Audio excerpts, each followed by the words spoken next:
et Christ est en train d'organiser. Et cette place-là, c'est dans le tabernacle véritable qui est la Jérusalem céleste.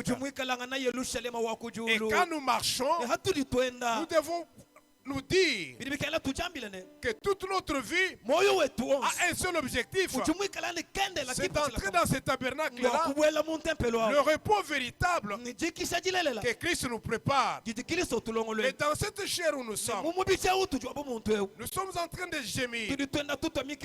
L'apôtre Paul dit que dans cette chair, nous sommes en train de gémir parce que nous attendons la Jérusalem céleste où nous devons entrer pour jouir de la gloire de Dieu.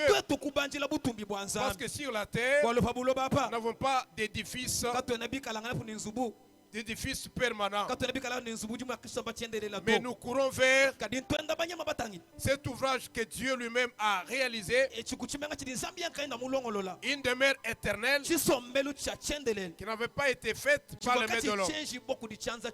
Et parce que nous devons aller comme ça, c'est que notre vie doit avoir une certaine responsabilité. C'est pourquoi la foi, c'est une responsabilité. Et cette responsabilité doit coordonner notre marche, notre vécu quotidien.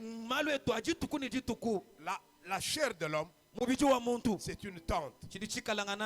Et dans cette tente, nous sommes en train de gémir parce que nous courons vers la demeure qui ne sera pas détruite. Et comme nous devons entrer dans le tabernacle qui n'est pas fait de main d'homme, c'est qu'en dehors où nous sommes, nous vivons sous un contrôle. Or, quand on regarde le tabernacle, quand nous entrons, il y a l'autel des holocaustes. Parce que c'est là que le voyage commence. Le pèlerinage commence à l'autel des holocaustes. C'est là que nous rencontrons Christ. C'est là que nous nous repentons pour nous engager dans la course. Et quand nous rencontrons Christ là-bas, à l'autel des holocaustes, qui est la croix de Christ, où l'évangile du salut est prêché, où nous acceptons Jésus-Christ, où nous voyons la valeur de la fête des expiations même. Parce que c'est là que l'agneau est immolé comme une victime expiatoire, afin que là, notre rencontre avec Dieu soit scellée. À cet hôtel ici, nous rencontrons Christ en nous repentant. C'est pourquoi dans la fête des trompettes, lorsque la trompette est sonnée, c'est pour réveiller la conscience, afin que l'homme reconnaisse son véritable état et qu'il puisse s'humilier. Et là il commence sa marche pour entrer dans le tabernacle véritable qui est le Seigneur Jésus-Christ.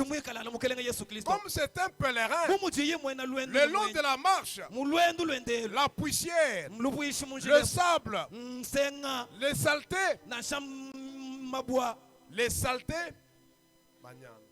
merci, peuvent l'entacher. Et quand il quitte là-bas, il va rencontrer la cuve de rein. La cuve de rein.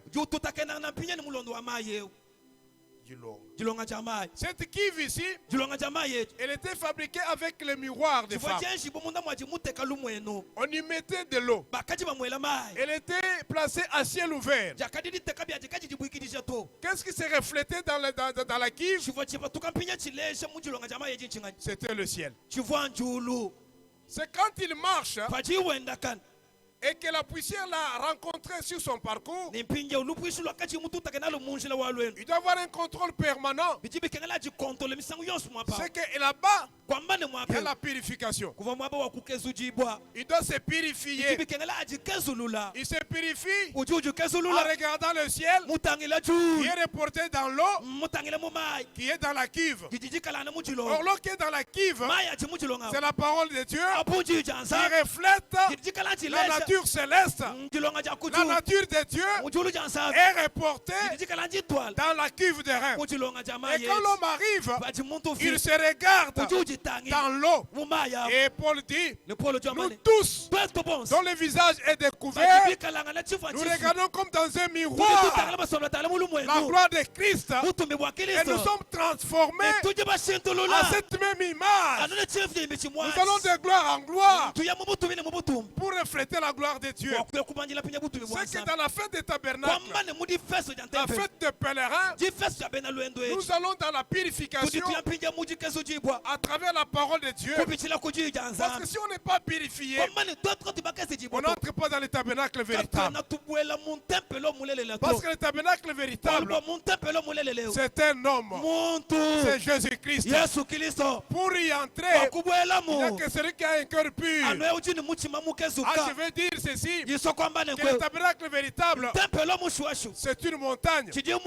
À cette montagne, l'Éternel prépare un festin avec des vins vieux, des vins clarifiés. Et à cette montagne, il ôte la couverture qui est la mort qui couvre tout le peuple. Et quand nous marchons dans la fête des tabernacles, c'est que quand nous marchons encore dans cette chair, dire que nous célébrons la fête des tabernacles, c'est dire que je me reconnais comme un homme qui vit dans la chair, qui a besoin de la présence de Dieu.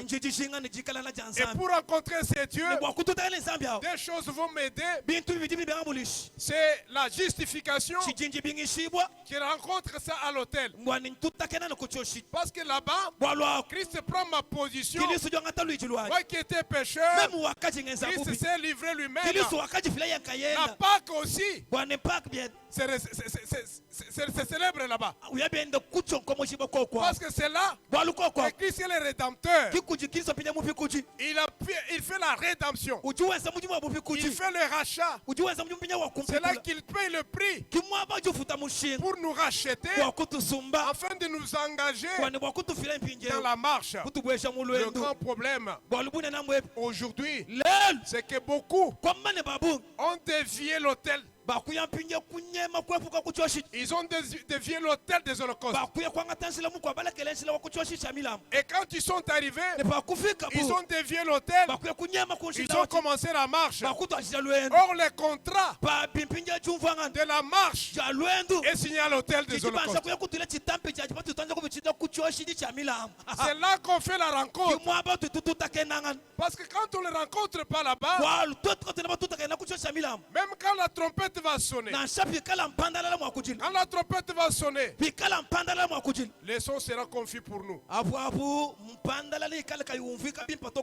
Parce que c'est à l'autel là que Dieu illumine les yeux du cœur. Il illumine